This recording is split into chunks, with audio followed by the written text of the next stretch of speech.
Olá, pessoal, tudo bem com vocês? Espero que sim. Estamos aqui no episódio, né, Mente em Movimento. Por que nós demos esse nome para esse nosso bate-encontro? Né? Por causa que a nossa mente é que rege a nossa vida. Só que uma mente parada, se ela não está, ela fica doente. Então acreditamos que a mente tem que estar em movimento. Sempre estamos nesse processo de aprendizagem, de evolução. Então, nosso bate-papo tem hoje o objetivo, fazer a nossa mente ficar em movimento. E para isso, eu tenho aqui um orgulho, gente. Estou até emocionado, porque eu acompanho essa pessoa há muito tempo. Não vou falar, senão vou entregar a minha idade. Né? Há muito tempo, vi várias transformações. Se tem alguém que tem capacidade de se reinventar, é essa pessoa aqui que eu vou apresentar para vocês. Ela é conhecida como Vanessa Medeiros, mas para todos nós é a Van. Simples assim, a Van. E a Van está aqui, né, para trazer para nós. Para nossa surpresa, essa mulher, veja só, primeira formação é contabilidade, a segunda, administração, e a terceira, fora os MBA, que aí, se eu falar, olha o que é o currículo dessa mulher, né? Fora os MBA, agora ela é uma colega nossa, ela é a nossa psicóloga lá do Espaço Desenvolver. Com vocês, Van ou Vanessa Medeiros. Que legal ter você aqui, Van. Uau, que orgulho para mim, né? Eu falei para você sempre quanto eu sou privilegiada e quando veio esse convite, olha, foi muito bacana, foi muito importante, muito especial. A gente está bastante tempo juntos, né? E esse processo de evolução, esse processo de transformação, mesmo eu digo, é a nossa parceria, né? É você acreditar em mim, é essa confiança que a gente desenvolveu todos esses anos. Na verdade, não é acreditar em você, né? É acreditar em nós, né? É isso. Uma coisa que eu sempre falei para todo mundo, né? E falo muito para você, quanto mais você cresce, quanto mais você evolui, quanto mais você aparece, mais eu cresço com você. Né? Essa semana, né, só dar um spoiler para vocês aqui, essa semana uma pessoa que estava conversando no consultório falou que ela não está conseguindo ser promovida. Mas por quê? Né? Ela não pensa em sucessão.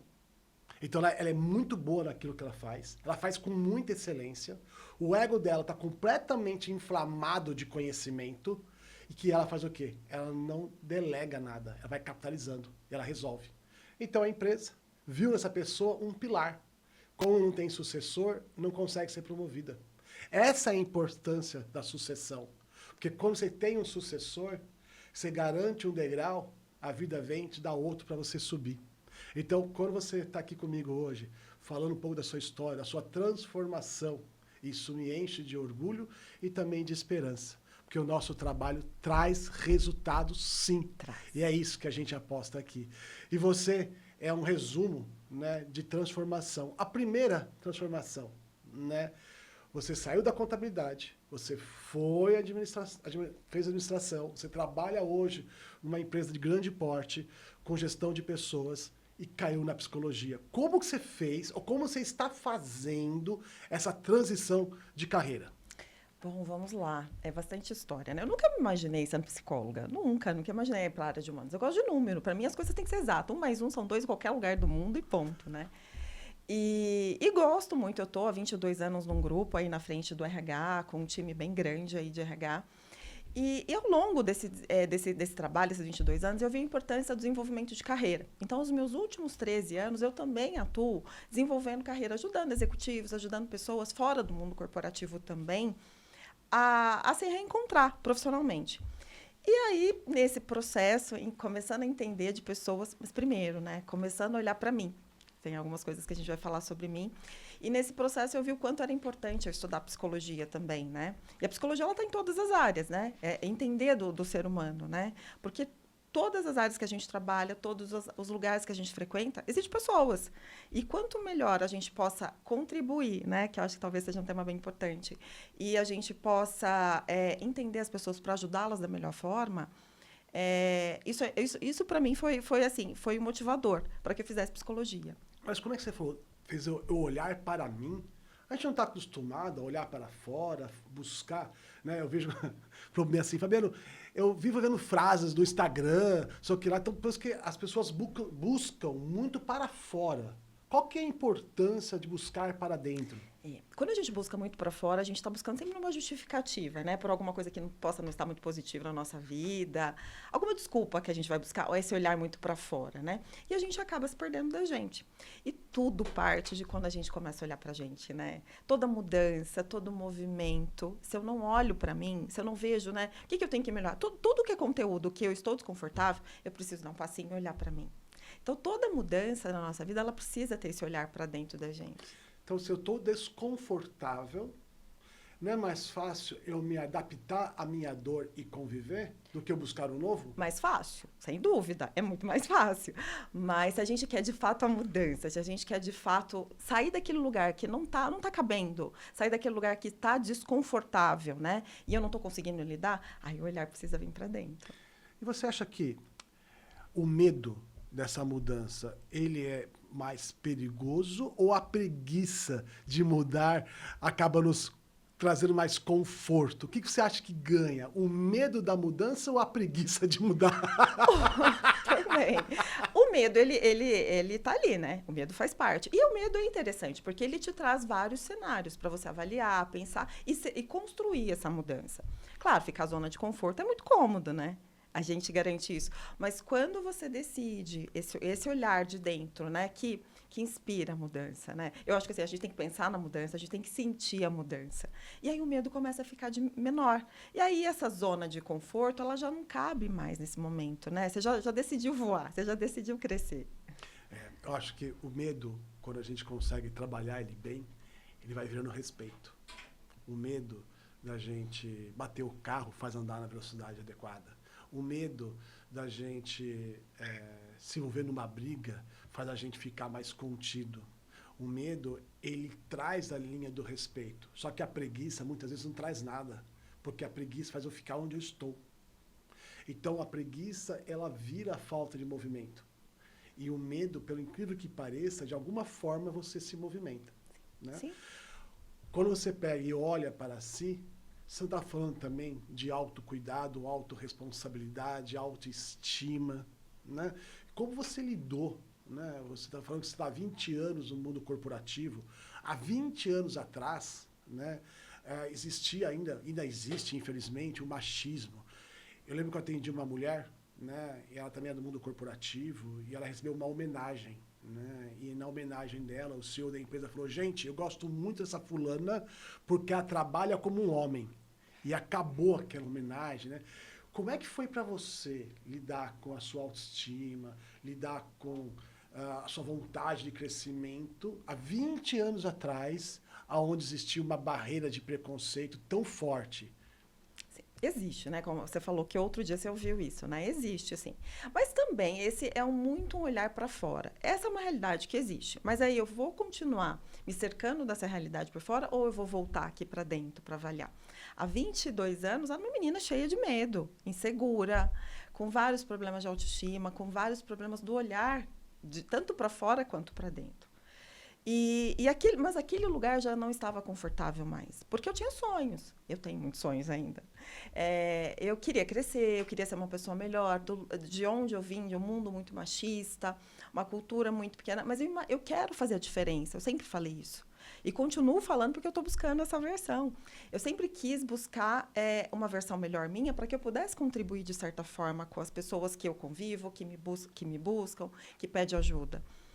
Então, foi um olhar, essa reflexão de vir para dentro, né? De olhar para aí, eu encarar, porque é muita coragem a gente encarar as nossas sombras, os nossos defeitos. Talvez esse mergulho, sabe? Esse olhar é o mais difícil, é o dolorido, mas é o necessário. Porque através dele, aí surge, aí vem a fênix, né? Que a gente vê os nossos potenciais. Mas eu preciso ter um olhar para dentro das minhas sombras. Com isso você consegue determinar, né, o que as pessoas falam de você e que você, de fato, você realmente é.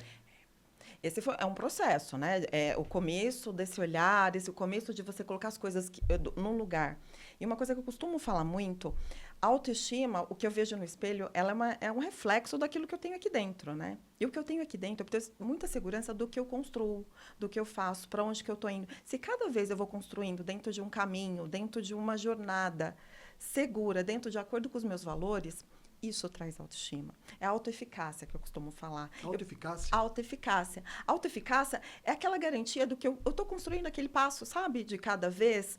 Ele tá em cima de uma estrutura sólida, né? Dentro de valores, eu não estou passando por cima de ninguém, eu não estou prejudicando ninguém. Eu estou fazendo um trabalho contínuo. Isso traz uma autoeficácia que contribui muito para a nossa autoestima. Eu li um texto que falava assim, né? Faça o bem, porque quem faz o bem fica famoso. Não é esse famoso global, não. É o famoso na sua empresa, é famoso no seu bairro, é famoso na sua família. Então, quem faz o bem fica famoso. Mas nem todo mundo que faz o bem alcança fama. Porém, quem faz o bem fica famoso. Quando está famoso no ambiente que está inserido, você começa a ter lucratividade. Mas nem todo mundo que é famoso lucra. Porém, quem faz o bem fica famoso e tem o lucro. Quando você consegue ter lucro, você gera conflito. Porque no lucro você tem que tomar decisões. Você tem que tomar, fazer escolhas, e isso gera conflito. No auge do conflito, faça o bem. Então a gente começa fazendo bem e termina fazendo bem. O meio só é consequência das coisas boas que você faz, né? Então, dentro do seu processo, você me falou de autocuidado e autoeficácia. Autoeficácia. Né? Você também pode nos falar que essa autoestima, ela vem também com uma admiração que você tem por você mesmo, e como, se for isso, como você conseguiu ter admiração por você próprio? Olha, esse é um processo que ele, na verdade, ele é reflexo de todo um processo, né? Esse olhar com a gente. E quando você começa nessa construção, começa a se identificar, começa a ver que as suas escolhas estão te levando mais próximo dos seus objetivos, uma coisa que eu falo, a gente tem que acordar muito com sentido, com propósito da nossa vida, né? E esse propósito, ele vai nos ajudando, vai motivando a acordar. Às vezes acorda cansado, triste com alguma coisa, chateado com outra coisa. Mas esse propósito grande, ele faz você ter segurança desse processo e você se orgulha no fim do dia, né? Ontem, por exemplo, foi um dia que eu acordei muito cansada e eu quis negociar comigo, né? Falei assim, vamos dormir um pouquinho mais, não vai treinar, não vai fazer sua atividade física. Eu falei, não, peraí, você acordou cansada, já é quase final de semana, né? Já estamos aí no final de semana. Então, vamos lá, vamos fazer o que tem que fazer? Né? Sábado a gente descansa, sábado a gente faz o que tem que fazer. Então, tem coisas que são inegociáveis. Isso, particularmente, me traz segurança, né? De eu cumprir o que eu tenho de combinado comigo. Se eu cumpro o que tem de combinado comigo, eu sou capaz de fazer qualquer coisa. Nossa, isso é fantástico. Essa é a premissa. Você sabia que ninguém vai na igreja procurar Deus? Ninguém vai na igreja ver Deus? Ninguém vai. As pessoas vão na igreja para ouvir a palavra de Deus. Porque mais forte que Deus é a sua palavra. Porque o que Deus fala, nem o próprio Deus pode voltar atrás. E nós, ditos semideuses, somos a imagem e semelhança de Deus. O que é mais forte do que nós é a nossa palavra. Por isso, quando você fala de negociar com você, do que é permitido, do que não é permitido, e muitas vezes, onde a motivação acaba, vem a disciplina, gera esse autocuidado, esse autorrespeito, né? Só que eu queria que você me falasse um pouco dessa visão com as suas palavras, que está indo tão bem aqui. Como você enxerga? É isso ou não é isso? Como é que é? A gente fica muito refém, eu acho muito perigoso a gente ser movido por motivação. Porque no dia a dia, nos desafios que a gente encara todo dia, é muito mais que motivação que faz a gente superar, né? As situações. Então, a disciplina. Sim, a disciplina. Mas como que eu tenho uma disciplina? Com o meu propósito. Eu tenho um propósito, né? Eu prezo muito a minha saúde. Hoje você fala, qual que é o seu maior medo hoje? Ficar doente. Porque, então, esse é um compromisso que eu tenho comigo de cuidar da minha saúde mental, minha saúde física. E isso me faz não negociar muitas coisas. A minha alimentação, minha atividade física, o que eu estudo, os lugares que eu frequento, as pessoas com quem eu converso, né? Então, a disciplina, ela te garante você chegar aos seus resultados. Mas tem pessoas que estão nos assistindo agora que estão se perguntando assim, mas para ela é fácil, né? Ela nasceu branca, é loira, ela é estudada, mas e eu? Tenho que lidar com a minha TPM, tenho que lidar com os filhos aqui, tenho que fazer comida. Como é que eu cuido de mim? Né? Como você cuidou de você? Para você poder ajudar as pessoas a cuidarem delas. A gente tem que se priorizar. Eu aprendi no meu processo terapêutico. Se eu não estou bem, eu não vou conseguir contribuir com nada à minha volta. Eu não vou ser uma boa mãe, uma boa esposa, uma boa amiga, uma boa filha. Então, esse olhar, sabe? Então, são minutos que a gente precisa. Eu treino 50 minutos por dia. Eu não consigo mais que isso, porque eu tenho a demanda, a minha rotina no corporativo, à noite eu estou no consultório, estudar, marido, filho, família, todos os desafios. Então, a gente precisa se priorizar para eu conseguir dar o meu melhor à minha volta. Mas quando eu não me acho bonita para fazer isso, não me acho que eu pertenço a isso. Então, entre eu escolher uma alimentação saudável, eu vou sempre para a fritura, para a gordura, porque a gordura ela me acolhe muito nisso, né? Como você faz para você trabalhar essa autoestima para quem já perdeu a autoestima? Ainda mais só quando a gente fala em comida, que a gente sabe que ela, que ela é uma fuga. Ela é muito emocional, né? O ato de comer, o ato de se sentir acolhida. A comida, ela faz isso, né? E aí, o que é determinante para mim no meu dia a dia é eu acordar. Por que eu acordo? Eu preciso saber por que eu acordo. Né? O que eu vou fazer hoje no meu dia? Vou deixar a vida me levar? Só funciona lá no pagode, né? No samba. Mas eu preciso saber por que eu tô aqui. Eu preciso encontrar um sentido. É difícil, às vezes é doloroso. Tem muitos momentos que a gente se perde, né? E tá tudo bem. Mas eu preciso ter um motivo para eu acordar, sabe? Seja cuidar dos meus filhos, mas como que você vai fazer para cuidar dos seus filhos? Ser uma boa esposa, mas o que você vai fazer para ser uma boa esposa? Para ser uma boa profissional? O que você vai fazer para ser uma boa profissional? Voltando para o mundo corporativo, que trabalho para mim é um grande valor. Eu amo trabalhar, eu amo trabalho. Isso desde pequena, eu trabalho desde os 12 anos, né? E eu não me vejo sem trabalhar. É um valor mesmo para mim. Mas para eu poder melhorar profissionalmente, para eu poder melhorar tanto como gerente de RH, como psicólogo, o que eu tenho que fazer? Eu tenho que estudar. Eu tenho que me permitir isso. Então, esses propósitos na minha vida, eles me movem muito no meu dia a dia. Mas quando a gente está numa situação, vamos dizer, com adoecimento, onde a minha autoestima não está boa, onde eu estou perdida financeiramente, as coisas não estão bem, eu preciso voltar. Peraí, por que eu estou aqui? Aonde eu quero chegar? Eu lembro que quando eu entrei na faculdade em 97, eu acho, né? 98. E eu trabalhava naquela época como ajudante geral com torno revólver, prensa, né? E aí eu entrei na faculdade e eu sofri um grande preconceito do pessoal da empresa. Porque eles falavam que eu estava perdendo meu tempo, que estava dando dinheiro para os outros, que pobre nasceu para ser pobre, né? Então, tem um abismo na minha vida muito de solidão quando eu fui encarar essa mudança, você está acabando de me falar, de estudar, de se desenvolver, né? Isso acontece, você vê isso no mundo corporativo. Quando a gente quer realmente mudar de vida, existe um vazio que a gente tem que enfrentar? Sem dúvida, sem dúvida. E quando a gente... Porque, vamos dizer que você conseguiu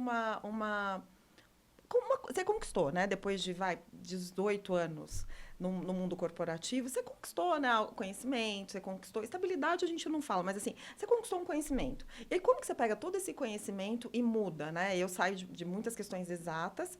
Tudo bem que eu venho do RH, né? Eu estou no RH. E vai para uma psicologia. Eu ouvi, por que você não faz direito? Por que você não faz marketing? Eu ouvi isso. Mas aqui dentro algo movia, né, de forma diferente. E por carga, o universo, ele conspira também a favor, né? E aí a gente veio os últimos anos falando da NR01, né? Verdade. Que é a saúde mental dentro das empresas. Hoje, o quanto se fala? Há 5 anos, há 6 anos, não era um tema latente dentro das organizações. Falava, tinha as startups, né, que falavam do bem-estar do colaborador. Mas hoje é um tema latente em todas as organizações, seja de que nível, tamanho, segmento. Saúde mental é um tema latente hoje que a gente vive. Então, o universo conspirando a favor no meu processo final da psicologia, e a gente só se fala em saúde mental no mundo corporativo. E eu gosto muito dessa dinâmica. O mundo corporativo me traz muita base, muitas experiências. Então, você está me falando que quando a gente decide mudar, seja no que for, nós vamos passar por um vazio. Então, quem está num relacionamento doentio que vai se separar, vai passar por um vazio. Quem está querendo fazer uma transição de carreira, passa por um vazio. Quem quer investir em autocuidado, em fazer uma academia, em voltar para o corpo, passa por um vazio. Perfeito. Né? Quando eu deixo o álcool, eu decido não beber mais, os meus amigos que bebem vão se afastar de mim. Eu passo por um vazio. Quando tem um objetivo de chegar, foi você quando começou a fazer psicologia, de repente caiu a NR1 hoje como tema em todos os lados que a gente sabe, faz de saúde mental. É coincidência? O que a gente ganha quando a gente encara esse vazio? Qual que é a sincronicidade disso tudo? Se eu for falar no âmbito espiritual, você sabe que o meu é forte, eu vou falar, eu sou muito abençoada. Papai do céu olha para mim e fala, olha, ela é muito abençoada. Mas eu também acredito que quando há movimento, o corpo da gente precisa de movimento. Mas quando há um movimento, eu acredito que a gente vai atraindo tudo aquilo de acordo com aquele movimento, sabe? E quando você tem coragem de encarar isso, tudo conspira. E, de fato, esse vazio que você mencionou aqui, eu vejo muito como um luto, né? Quando você está em uma situação, daqui a pouco não está mais. Você tem uma pessoa, daqui a pouco você não tem mais. É um processo de luto que a gente enfrenta, né? É luto, Vanessa, é muito luto. Lembro de um menino que começou a trabalhar com a gente, né? E ele ganhava, né, R$ 1.500 na época, salário mínimo. E aí ele chegou, o pessoal falou, gente, arrumei um trabalho, arrumei um trampo. Os caras, parabéns aí, bateram palma, levaram, né, tal. Agora você pode sair com a gente. Só que o moleque era muito bom, né? No prazo de 6 meses, ele começou a ganhar 2.200, de 1.500 para 2.200. E ele chegou para a comunidade e falou, gente, tive um aumento. Ah, agora teve aumento, vai pagar para nós a rodada. Agora você vai pagar mais. Então ele aprendeu naquele dia que quanto mais ele fala que ele ganha, mais ele vai ser explorado. Então começou a parar de falar quanto ele ganhava. Quando ele chegou no teto de 4.000, né, ele já não queria mais tomar água na torneira da balada. Ele queria comprar uma aguinha mineral e os caras ficavam zoando ele, os amigos, né? Ah, agora aguinha mineral, lá, lá, lá. O que ele fez? Ele saiu do emprego. Porque daí pra frente ia ter que encarar a dor da mudança. Ia deixar esses amigos antigos, ter que passar por esse vazio para os amigos novos. Muita gente se auto-sabota de medo de mudar. Mesmo que essa mudança seja boa, seja positiva. O que você fala para um jovem aprendiz hoje que está, né, conversando com uma gerente de RH gestante? Né? Não, por favor, não, gente. Vou ter terceiro filho. Né? E você, como gerente de RH, você que trabalha com o melhor aprendiz, o que você fala para um menino desse para ele não deslumbrar com o salário, muito menos se auto-sabotar para ser igual à maioria deles? Uau! E o programa Jovem Aprendiz eu gosto bastante. Eu costumo participar de todos os processos porque eu acho muito importante que aquele é a abertura, né, para o mundo de trabalho. Eu tive, desde os 12 anos, eu tive muitas oportunidades também, eu acho o quanto é importante.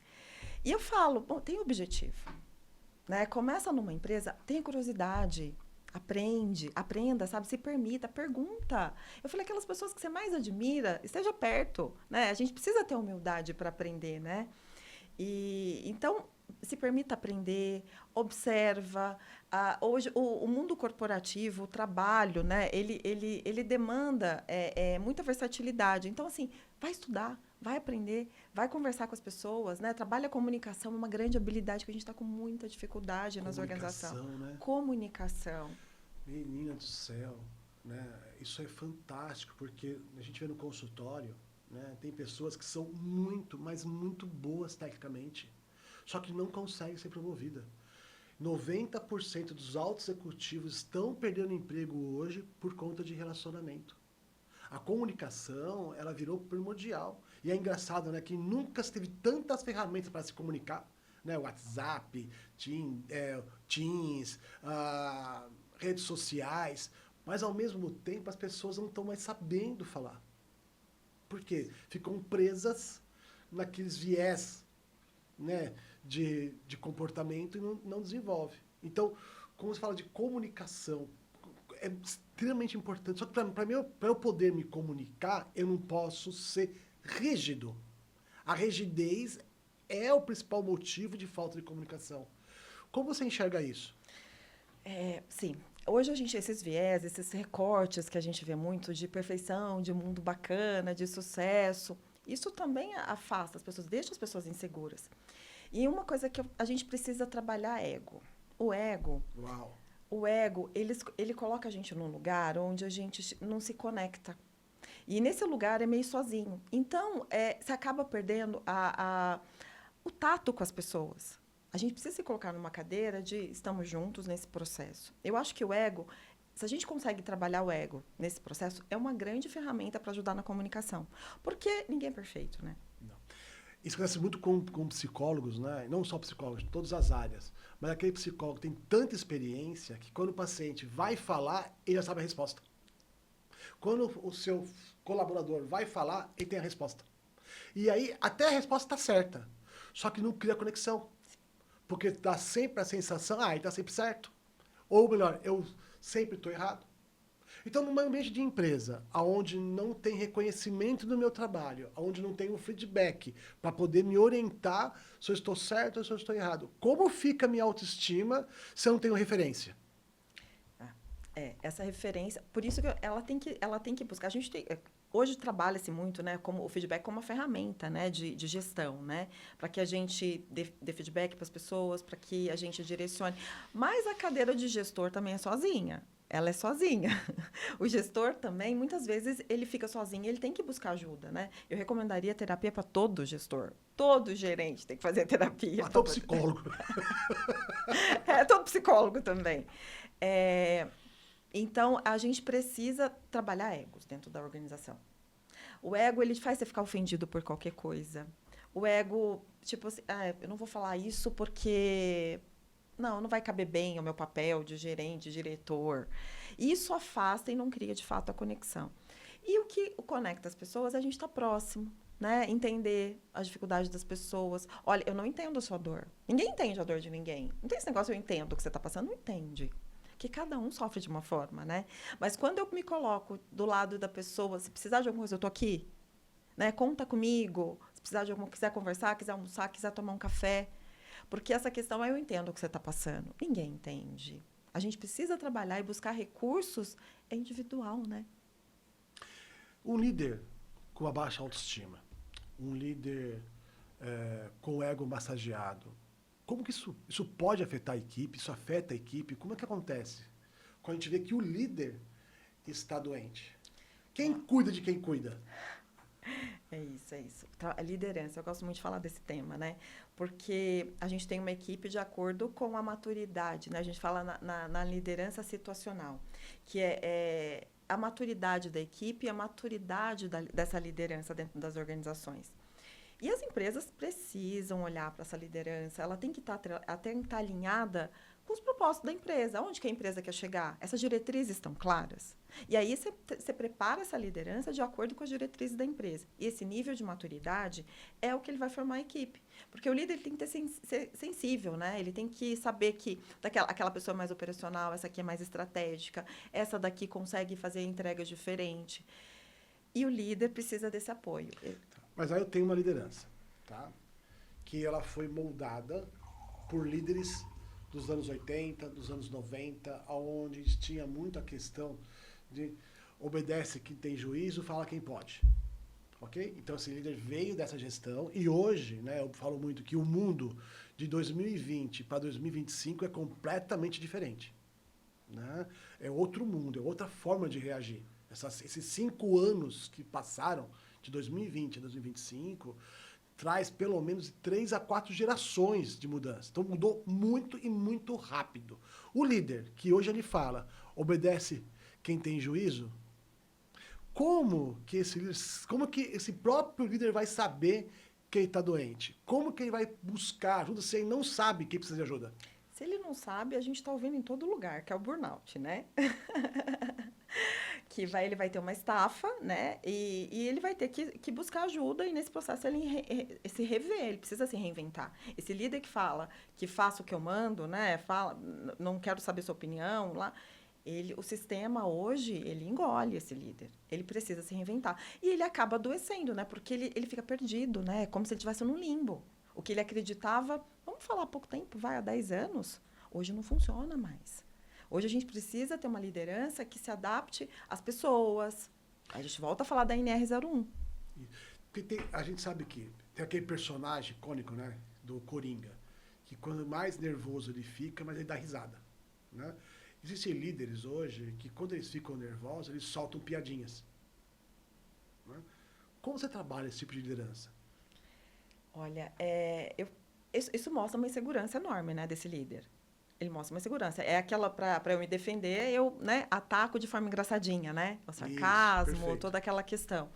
tem que se reinventar, porque ele não vai conseguir reter pessoas, ou ele vai formar pessoas doentes como ele. Ele vai acabar formando uma equipe doente como ele. E aí, vai chegar o resultado? Vai. Então, a equipe é a cara do líder? Sem dúvida. Sem dúvida. A equipe, ela é a cara do líder. Por isso que, assim, que tipo de equipe que você quer? A empresa tem que olhar para esse líder. A equipe, ela vai dar o resultado que o líder, ele acredita dentro dos valores do líder. Uma coisa que a gente vem notando muito no consultório, né, é o viés de confirmação. Porque as redes sociais trazem muito para a gente, né? Existe algo chamado algoritmo, onde eu vou pesquisar aquilo que eu gosto, o algoritmo aprende o que eu gosto e começa a mandar sem parar aquilo. Então, eu fico consumindo só o que eu acredito. Como que as redes sociais hoje estão ajudando na liderança, ajudando as pessoas, e como as redes sociais estão prejudicando as pessoas? Porque tem hora que eu olho para a rede social, eu acho que é uma benção, que a gente aqui, nesse momento, conversando, né, para milhões, 1.000 pessoas, pelo menos, que é a minha audiência hoje no meu Instagram, é mais ou menos 1.000 pessoas que entram no Instagram por dia. Então, estamos aqui falando com mais de 1.000 pessoas, então eu acho isso extremamente positivo, mas, ao mesmo tempo, a rede social está deixando a gente doente. Qual que é a sua visão disso linkado ao mundo corporativo e depois ao consultório? De fato, sim. Né? As pessoas, aqueles recortes que elas acreditam, né, para validar que ela está certa. E aí eu não vou falar para você que talvez o ego esteja falando aí de novo. Porque para eu validar meu ego, para eu validar que eu estou certo, né, eu preciso falar, estou certo, tá vendo? Você estava errado. Você acaba buscando e você acaba encontrando aquilo que valida seu pensamento. Por isso que é importante a gente se questionar o tempo todo. Essas escolhas, essas decisões vão me levar para o que eu quero, para atender dentro de uma organização aos objetivos da empresa? Mas de que forma também? Todo mundo doente? Com um índice de absenteísmo enorme, com um turnover enorme. A que custo? Né? A que custo que eu vou chegar nesse resultado? Então, aí a gente tem que rever, olhar, dar um passinho para trás. Peraí, vamos lá, vamos rever a rota? Então, eu vou fazer um corte que você falou no começo da nossa conversa, né? Você falou dos espelhos. Então, quando eu começo a enxergar que cada pessoa que chega até mim é o meu reflexo, se eu estou bem, as pessoas que chegarão até mim são pessoas que também estão bem, estão boas. Mas se eu estou mal, eu começo a agregar pessoas também da mesma forma que eu estou. Então, de alguma forma, a maneira que eu sou, que eu me comporto, vai atrair pessoas igualzinho a mim. Então, todo mundo é espelho meu? É isso que você dizer com espelho? Não necessariamente. A gente sabe que existe a física quântica dessa questão da atração, né, e tudo mais. Mas a gente precisa trabalhar com as adversidades, principalmente falando no mundo corporativo. Eu tenho pessoas analíticas, pessoas operacionais, táticas, estratégicas. E uma empresa, ela precisa dessa energia de todo mundo. E um bom gestor, ele tem que saber trabalhar com as diferenças. É o que a gente ouve muito, né, no mundo corporativo. Mulheres, homens, todos os gêneros, todas as cores, todas as características de perfil. Quando a gente vai para o mundo corporativo, eu preciso trabalhar com essas diferenças. E esse líder que trabalha com as adversidades e atinge resultados da melhor forma, é um bom líder. Tá, então eu preciso ter uma autocrítica.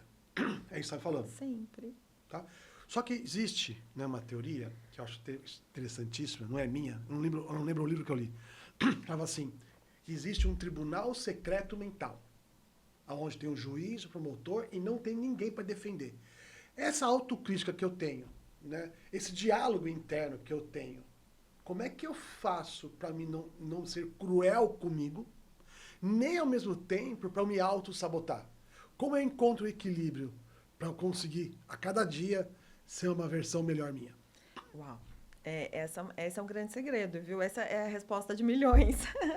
Porque a gente, nesse processo, que a gente pode adoecer, essa autocrítica muito grande, mas ela também não pode deixar de existir, né? Eu preciso validar se as minhas estratégias, se as minhas atitudes estão coerentes. E está coerente com o quê? Principalmente com os meus valores. Eu lembro que na pandemia, né, eu estava vendo um jornal lá, e uma mulher estava com, sei lá, acho que uns 30 sacos de arroz de 5 quilos, né? E o jornalista falou assim, mas senhora, a senhora come tudo isso? Ela falou, não, mas se eu não me colocar em primeiro lugar, quem vai me colocar? Né? Com certeza aquela comida estragou, né? E qual que é a diferença entre eu ser egoísta e eu me colocar em primeiro lugar? Vamos lá. O primeiro lugar, eu acredito que quando a gente tá bem para poder contribuir com as pessoas, aquela questão, Perfeito. né, A questão do avião lá, né? Da máscara, quando cai, você tá com seu filho, você coloca a máscara primeiro, coloca no seu filho, em você. Porque você bem, você vai salvar seu filho, né? Então, eu preciso estar bem para que eu possa cuidar de quem está perto de mim, né? Agora, egoísmo, não. Eu colocar a máscara, cruzar meu braço e deixar meu filho ou quem está perto de mim, né? Passar dificuldade, morrer por conta disso. Então, a gente pode falar que se colocar em primeiro lugar é quando eu cuido da minha saúde, eu cuido da minha família, eu cuido dos meus amigos, para que isso possa me fazer ficar bem com todos eles e usar essas ferramentas para cuidar do outro. Então, quanto mais eu cuido de mim, mais eu sei cuidar do outro. Com isso, Vanessa, qual que é a diferença entre a gente se manter humilde e ter uma autoestima elevada? Tô pegando ela aqui, um monte de jeito. Tá pegando, tá pegadinha, hein? Tem alguma coisa. Eu pego de um lado, eu saio de outro. Mas vou pegar. Vai dar certo, você vai ficar ainda sem resposta, quero ver.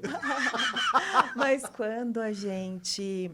A humildade, ela tá muito vinculada, assim, à autoeficácia, que é a autoestima. Então, quando eu tenho uma convicção que a minha construção ela é baseada nos meus valores.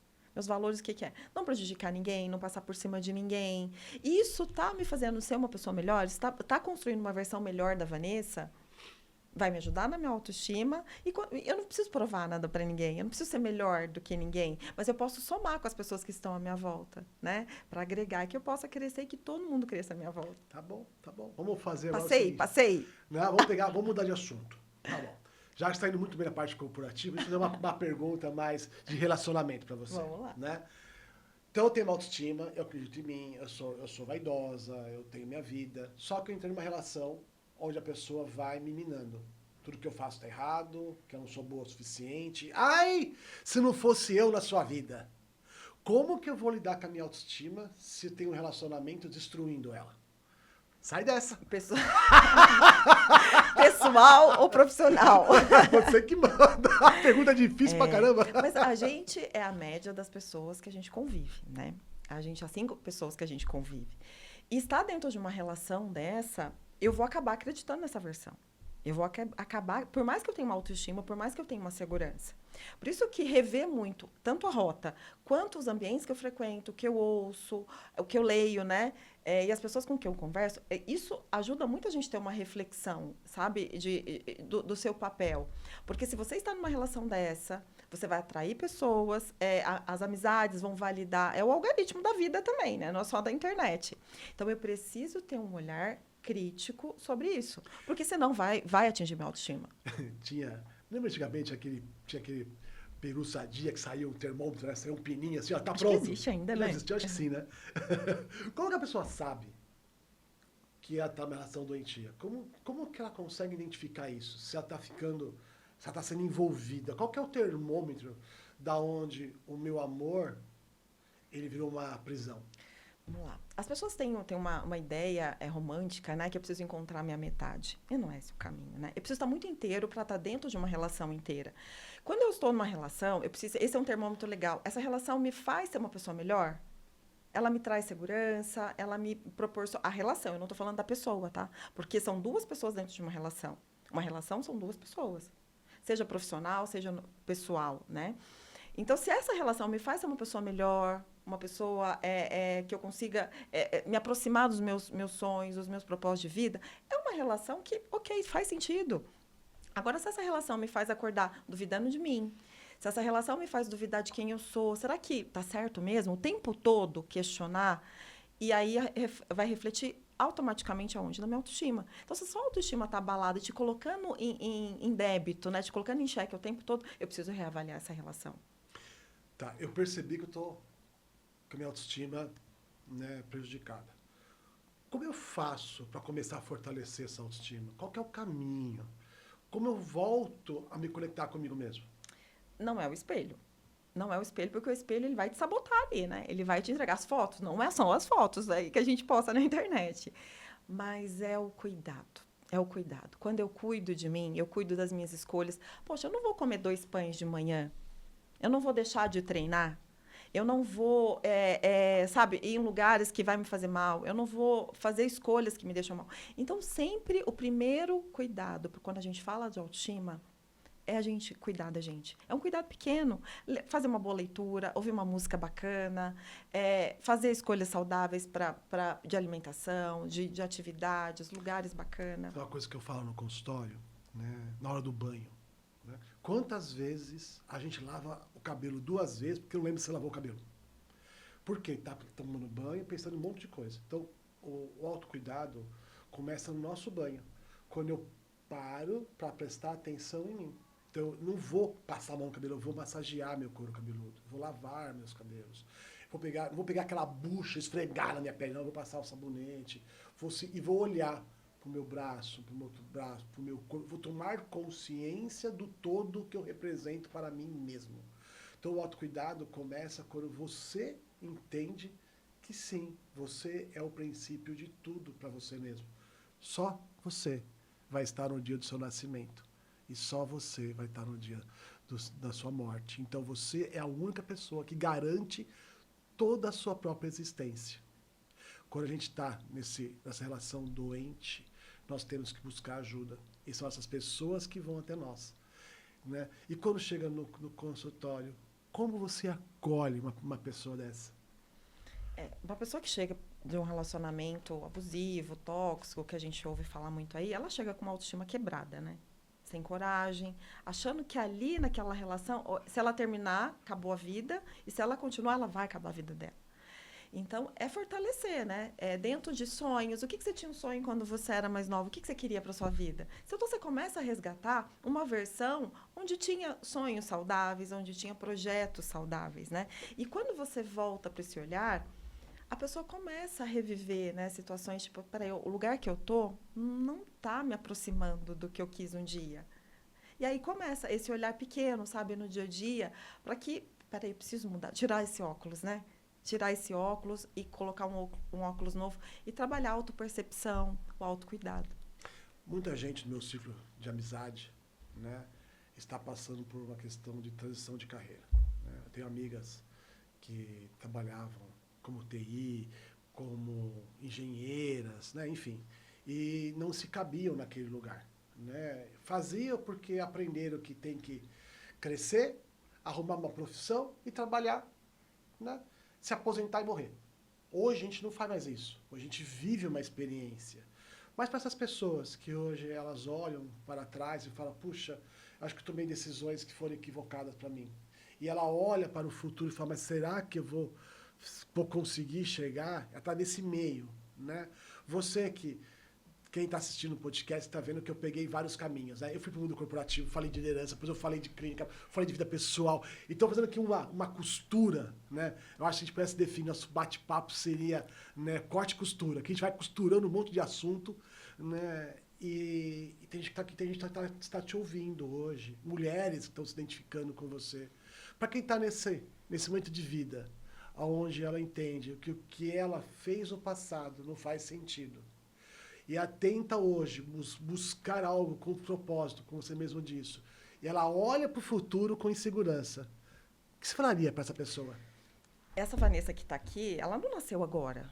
Ela nasceu há 46 anos. Então, tem muitas histórias, tem muitas experiências, tem muitas vivências, muitos acertos, muitos erros. Então, eu faço parte, a minha vida existe há 46 anos. E eu sou consequência desses 46 anos. Então, eu não posso pegar o meu passado, a minha construção até hoje, acabou. Eu não quero mais essa versão, agora eu quero uma Vanessa totalmente diferente. Eu queria ter 1,80 m, mas não passo de 1,60 m. Eu tenho que encarar as minhas verdades também. Mas eu preciso, a partir dessa decisão, né, eu falo, não é começar, mas de reconstrução. Eu preciso valorizar a minha história até aqui.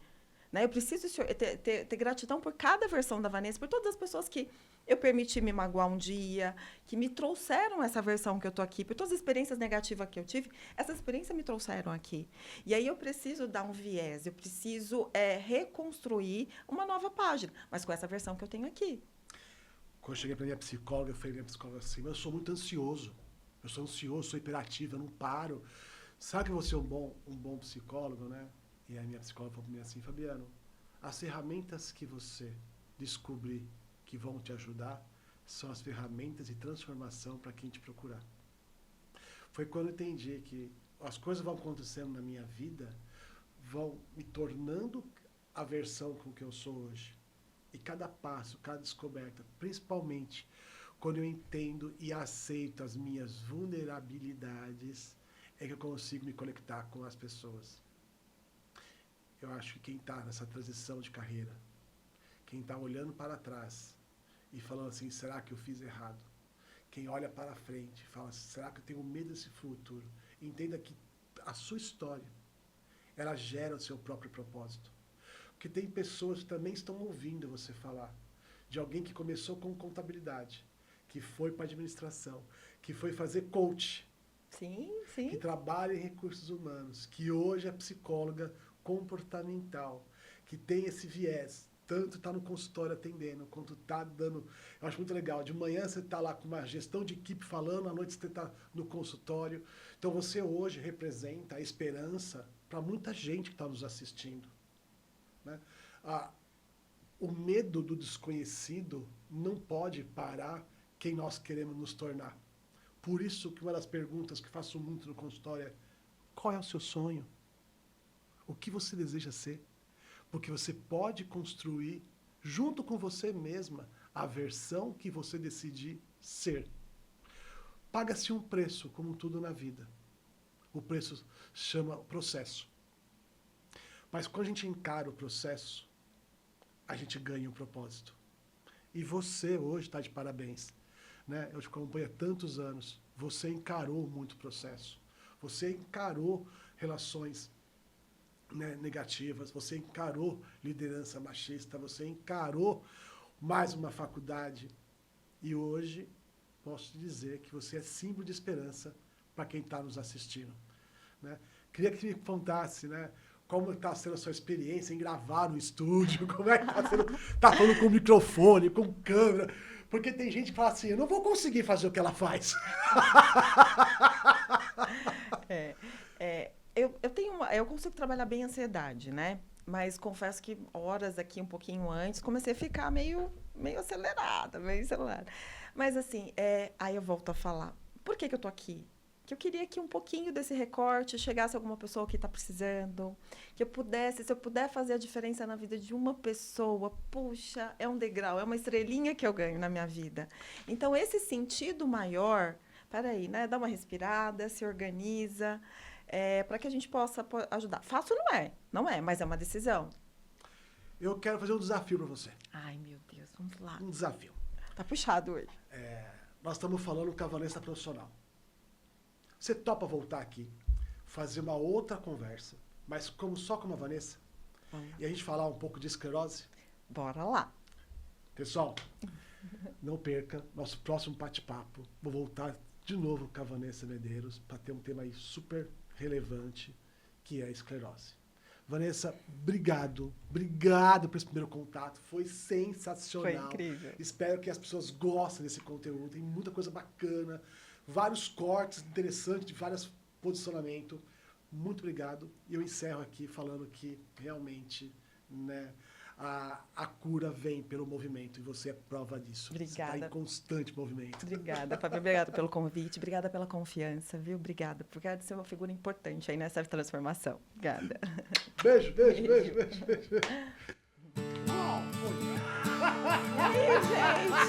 aí?